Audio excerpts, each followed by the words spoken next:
This guy is taking on a serious challenge. 100 hours of solo survival deep in the Vietnamese jungle.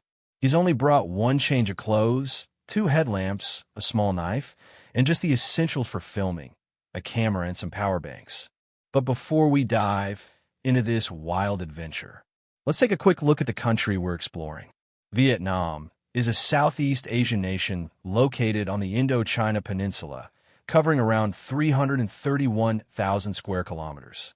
The country has a distinctive S shape, stretching over 1,650 kilometers from north to south.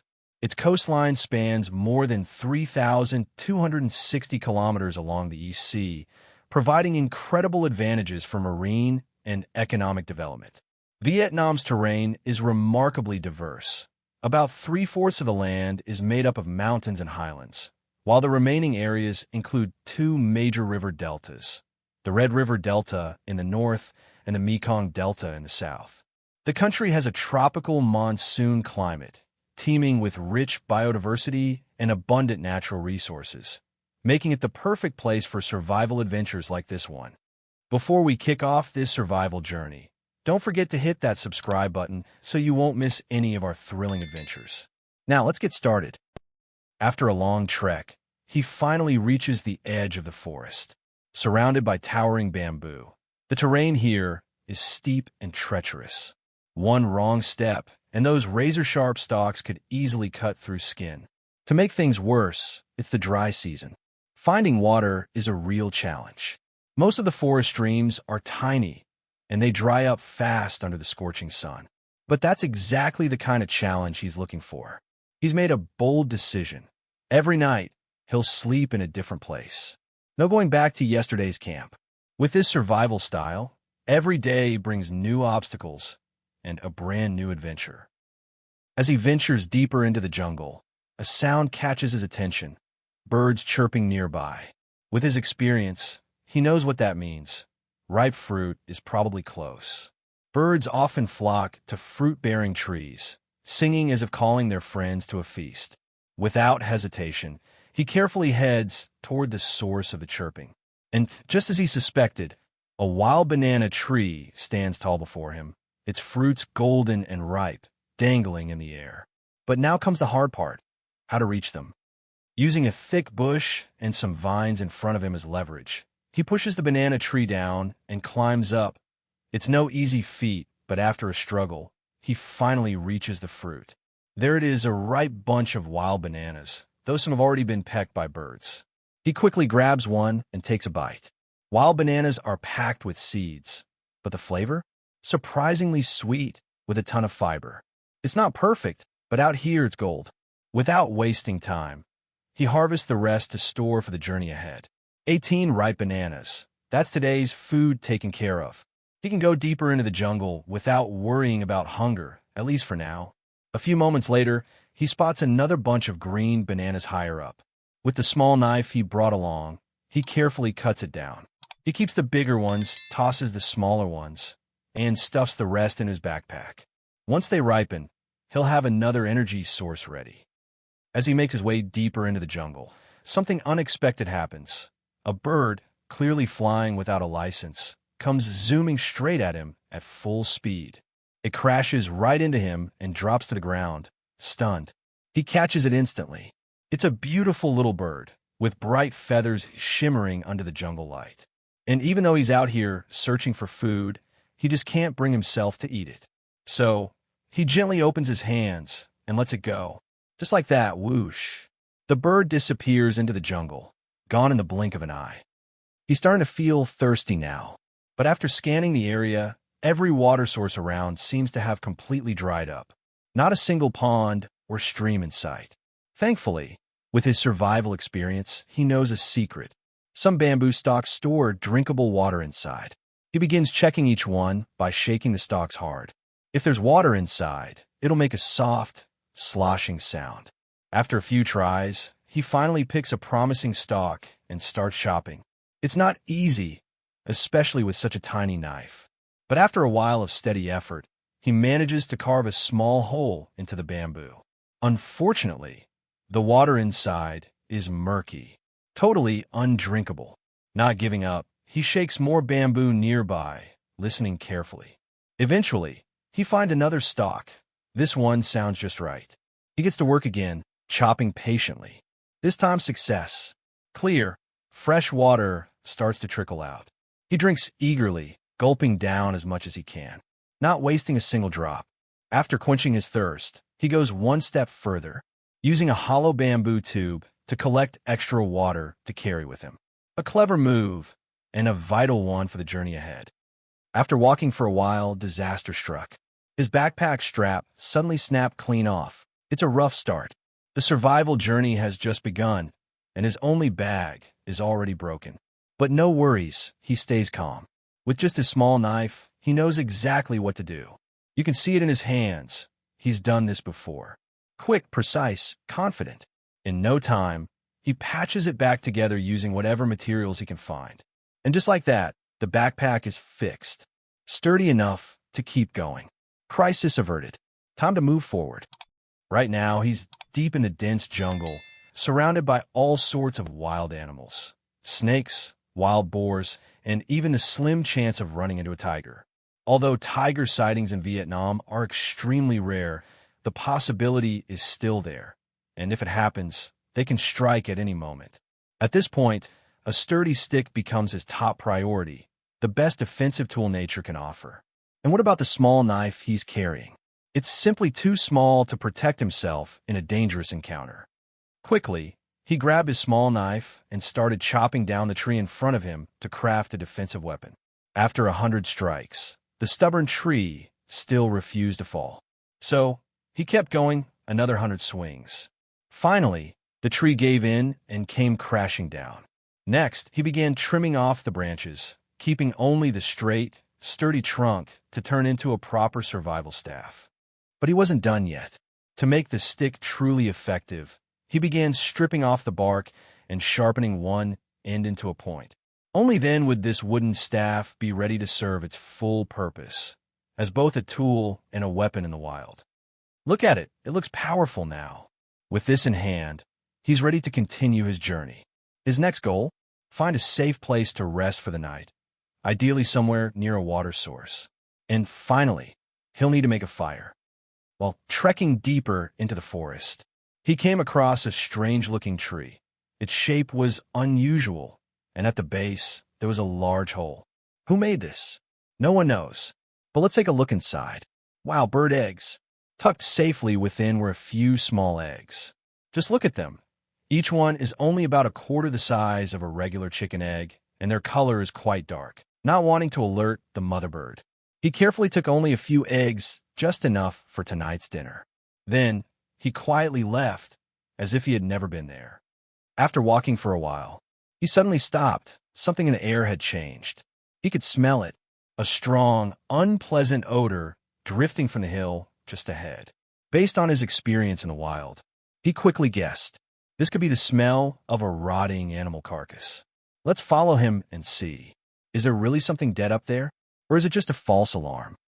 There it is, he was right. It really is an animal carcass. He's still not sure whether it's a gibbon or a monkey. But one thing's clear. The body is large. Its foot is even bigger than his own hand. He estimates it weighs around 50 pounds. As for how it died, that's still a mystery. It could have been an infection, or maybe even a snake bite. Either way, it's best to keep a safe distance, because coming into contact with wild animal carcasses like this can expose you to dangerous bacteria or viruses. Right now, it's around 2 p.m., and he's definitely starting to feel tired. So, he's decided to spend the night here and continue exploring the jungle tomorrow. Tonight's sleeping spot? This hollow inside the tree trunk. It's just the right size for him to crawl into and lie down comfortably. Even better, it's fairly clean and doesn't have any bad odors. As for food, he's had a few bird eggs, some wild bananas, and a handful of fresh rattan shoots he just cut earlier. Tonight, he'll roast them over a fire for dinner. Now, comes the next important step, making fire. He's gathered some bamboo sticks and dry grass to make ignition easier. Let's see if his fire-starting skills are as impressive as Ed Stafford's, shall we? After cutting the bamboo stick into smaller pieces, he continues shaving it down, making it thin enough to be flexible, yet still strong enough to withstand intense friction. Next, he carved a small hole into another piece of bamboo. This will be the base for the fire drill. Finally, he places a handful of dry grass on top and begins rubbing the sticks together, trying to generate enough heat to create a spark. Let's see if the fire will catch.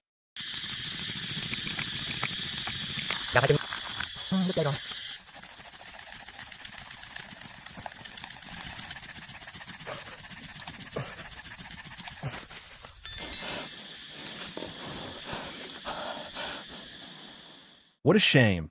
Despite all his effort, the flame still refuses to light. His hands are starting to ache. And now, exhaustion is setting in.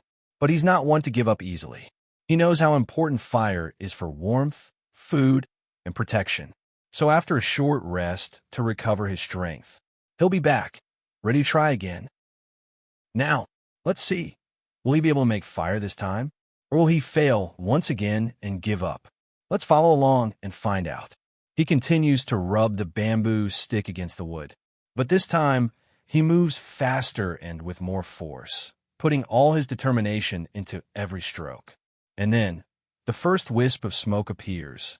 Immediately, he leans in and blows gently, keeping a steady breath so as not to extinguish the tiny spark just beginning to form. As soon as the flame starts to grow, he quickly adds dry leaves and pieces of bamboo to feed the ember. And finally, after all the tireless effort, the first flame of this survival journey bursts to life. A small victory, but a major turning point deep in the jungle. By now, night has fallen. The forest, which seemed calm during the day, suddenly turns eerie and haunting.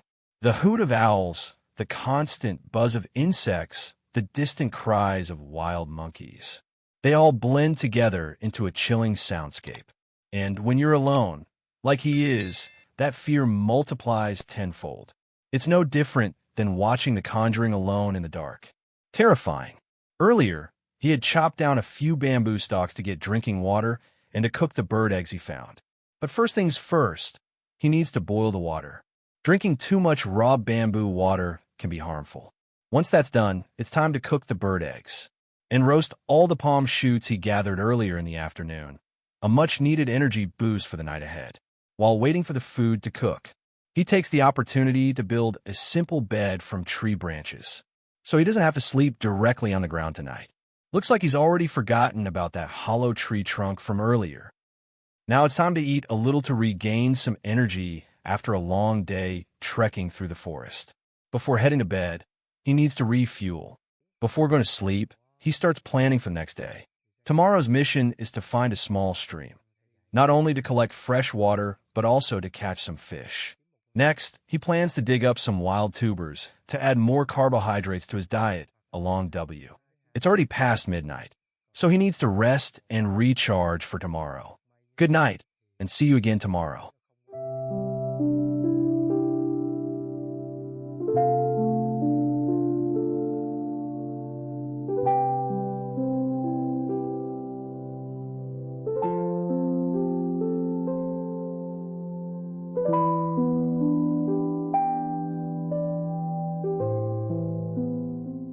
After a good night's sleep, he's feeling much more refreshed. Before continuing the challenge, he'll start his morning by roasting some leftover rattan shoots from last night. Then, he'll drink a bit of warm water before setting off to find a new shelter, just as he originally planned. To make fire starting easier, he picked a type of mushroom to use as a fire holder. This kind of mushroom can retain embers for a long time because it doesn't flare up like dry wood. It just smolders slowly and eventually turns into charcoal. Whenever he needs to make a fire, he simply blows on it and it will radiate heat, making it much easier to ignite a flame. To make it easier to carry, he cuts the mushroom into small pieces like this. Then, he lights them up and waits until the mushroom starts to burn slightly. Once it's smoldering, he carefully places it into a bamboo container. The mushroom is still very hot, and the last thing he wants is an injury in a place where there are no doctors or hospitals around. Finally, he seals the container with some leaves, and just like that, it's ready. Now, it's time to begin today's journey. After putting out the campfire to keep the forest safe, the sky is starting to lighten. The temperature now is cool and refreshing, much better than in the city. While venturing deeper into the forest, he discovered a tree with a long, wide strip of bark peeled off. You could see that some animal had stripped the bark from top to bottom. Based on his experience, he guessed it might have been a wild elephant that fed on it. Currently, there are only about 124 to 148 wild elephants left in Vietnam, and their numbers have dropped drastically since 1990 due to illegal poaching. Hunting wild animals is illegal in Vietnam, and the maximum penalty can include imprisonment. Continuing his survival journey, he made his way through a dense bamboo forest and stopped at an open clearing after discovering a potential food source underground. He began digging it up, but with just a small knife, it could take forever to unearth it.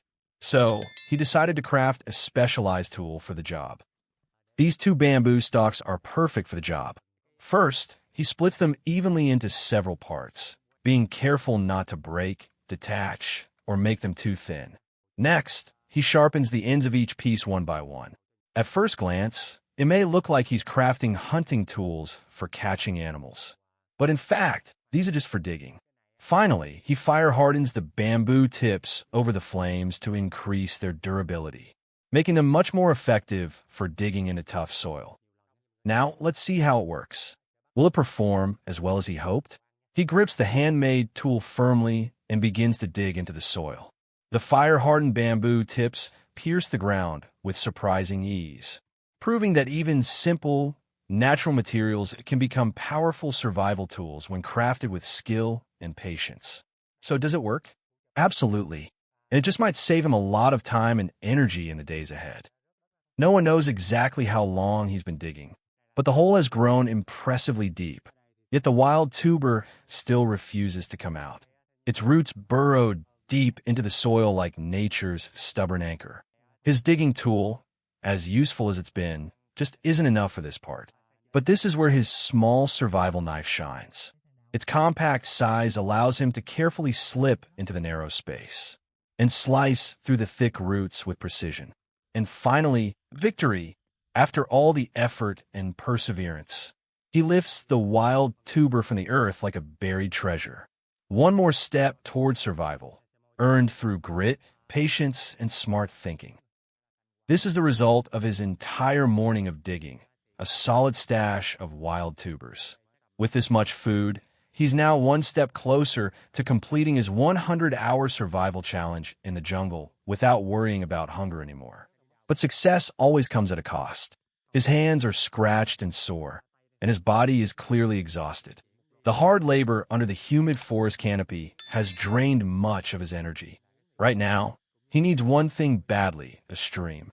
Not only to wash off the mud and sweat, but also to try his luck at catching some fish for protein. But first, he needs to leave this spot behind and move on.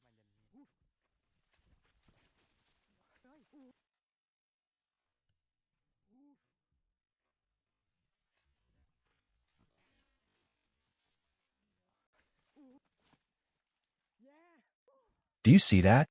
Even I couldn't believe my eyes when I saw how he took down that snake. Is this really how people in Vietnam catch snakes? Unreal. There wasn't even a flicker of fear on his face as he faced off with this dangerous creature. Just pure focus and calm, like he's done this 100 times before. And look, the snake may not be huge, but in a jungle survival situation, catching any source of protein like this is a big win. That's one more meal secured. Let's see what he does next. After searching for a while, he finally found the perfect spot to set up camp for the night. The ground here is much flatter than other areas, and there are no large trees above, making it a safe and stable place to sleep. Everything seems just right. Now, can you guess what dish he'll make from that snake tonight? But first, let's clear out the grass around this spot and get a fire going.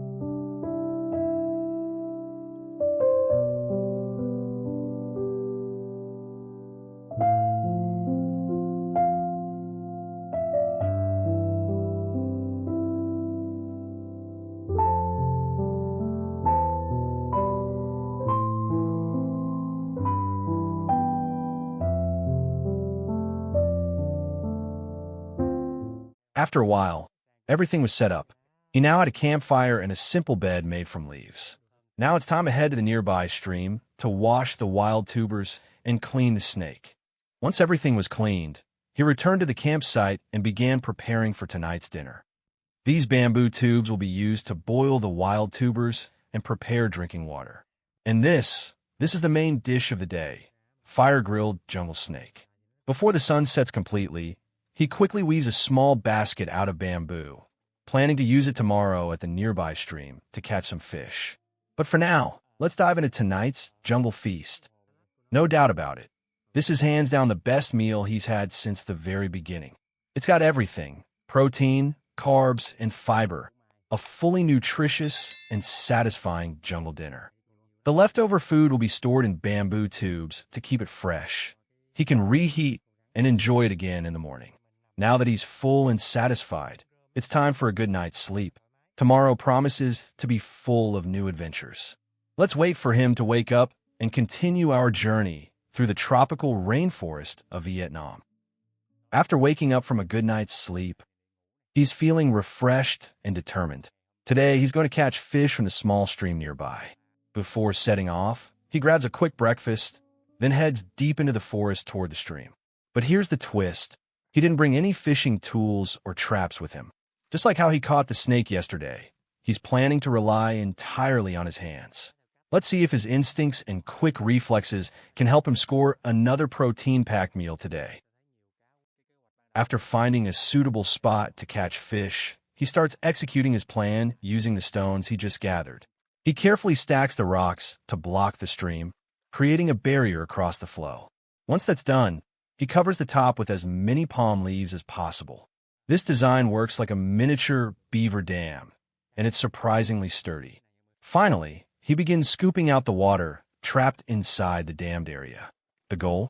Once the water level drops, any fish caught in the pool will reveal themselves, ready for the taking. At this point, the water inside the dam has almost completely dried up. The perfect time to harvest the stranded fish. And there it is. A small fish was quickly spotted and caught in an instant. He gently places it into a bamboo tube he had prepared earlier to prevent it from escaping, then continues the hunt. It seems easier than expected. With the water so low, the small fish have nowhere left to hide. Unable to escape, one by one, the fish are caught and placed into the bamboo tube. It's truly been a bountiful day for him in the heart of the jungle. Now let's take a look at how many fish he's managed to catch so far. Look at that. There are tons of small fish in here, easily hundreds of them. It's hard to believe this many fish could be found in such a small stream. With this impressive haul, he's more than ready to head back to camp and prepare a hearty meal.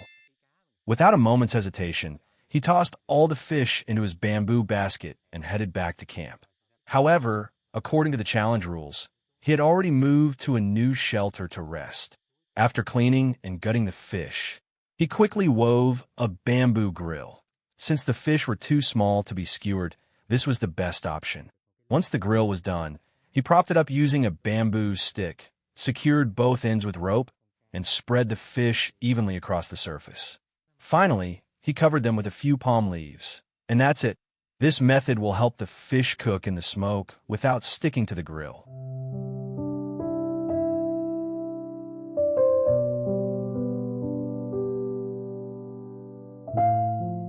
After more than 3 hours of smoking, the fish had completely dried. He packed them into his basket and got ready to head to a new location.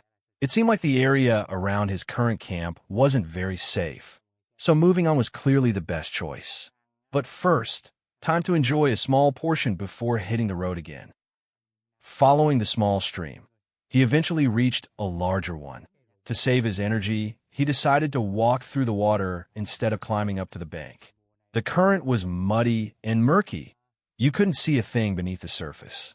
And that's exactly what made it more dangerous.